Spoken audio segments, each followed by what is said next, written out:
Occasion ఏదైనా location ఎక్కడైనా తెలుగువారి వేడుక అంటే ఆలివ్ మిఠాయి ఉండాల్సిందే. మిఠాయి అంటే ఆలివ్.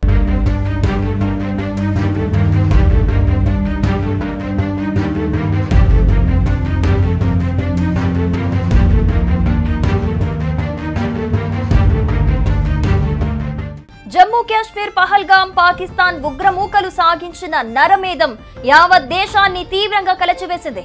26 మంది అమాయకుల్ని బలిగొన్న ఆ హేయమైన చర్యకు సరైన ప్రతిచర్య ఏంటి?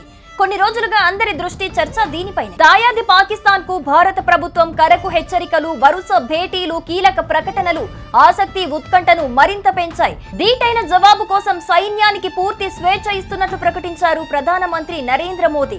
ఈ నేపథ్యంలో భారత్ కి అమెరికా భారీగా సైనిక సహాయం అందించబోతోంది. భారతదేశానికి $131 మిలియన్ విలువైన యుద్ధ పరికరాలు, లాజిస్టిక్స్ సరఫరా చేయాలని అమెరికా అధ్యక్షుడు డొనాల్డ్ ట్రంప్ సర్కార్ నిర్ణయించారు.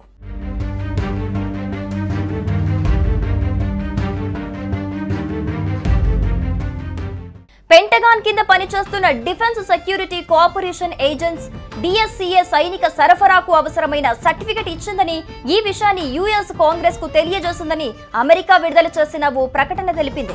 మా వద్ద 130 అణ్వాయుధాలున్నాయి. పాకిస్తాన్ పదే చెబుతున్న మాట ఇదే. ఆ మాట చెప్పి వాళ్ళు తప్పించుకోగలరా? అంతవరకు వస్తే పరిస్థితి ఏంటి? ఇప్పటికే తీసుకున్న చర్యలు చూస్తే సరిహద్దుల మూసివేత, సింధు జలాల ఒప్పందం రద్దు, వాణిజ్యం బంద్ వంటి పరిణామాలతో అసలు పాకిస్తాన్ ఆర్థికంగా తట్టుకునే పరిస్థితుల్లో ఉందా అన్న ప్రశ్నలు తలెత్తుతున్న తరుణంలో ఆయుధాల సరఫరాకు అమెరికా ఆమోదం తెలపడం భారత్ కి మరింత బలాన్నిస్తోంది.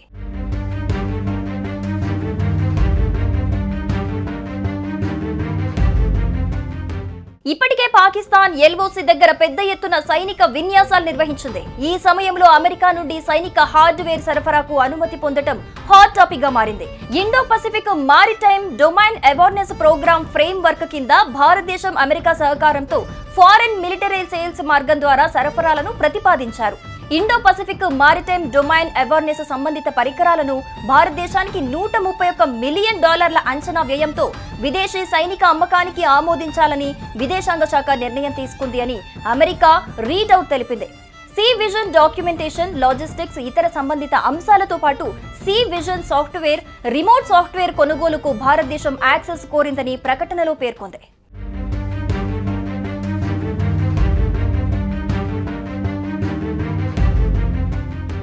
అధ్యక్షుడు ట్రంప్ గతవారం ప్రధాని మోదీతో మాట్లాడుతూ తమ సంపూర్ణ మద్దతు తెలిపారు. టెర్రరిజానికి వ్యతిరేకంగా భారత పక్షాన నిలుస్తామని పేర్కొన్నారు. ఇక మా విదేశాంగ మంత్రి ఇరు దేశాలు చర్చలకు వెళ్లేలా ప్రోత్సహిస్తున్నారు. అదే దక్షిణాసియాలో శాంతి నెలకొల్పుతోందని పేర్కొన్నారు. మేము ఇరు దేశాల ప్రభుత్వాలతో టచ్ లో ఉన్నామని బ్రూస్ వెల్లడించారు.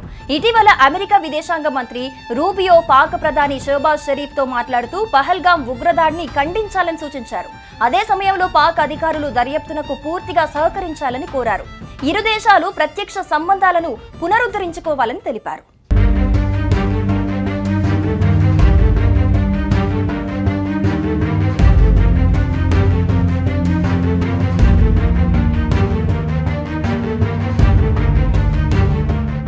సుమన్ టీవీలో మీ పర్సనల్ అండ్ బిజినెస్ ప్రమోషన్స్ కోసం కింది నెంబర్కి కాంటాక్ట్ చేయండి.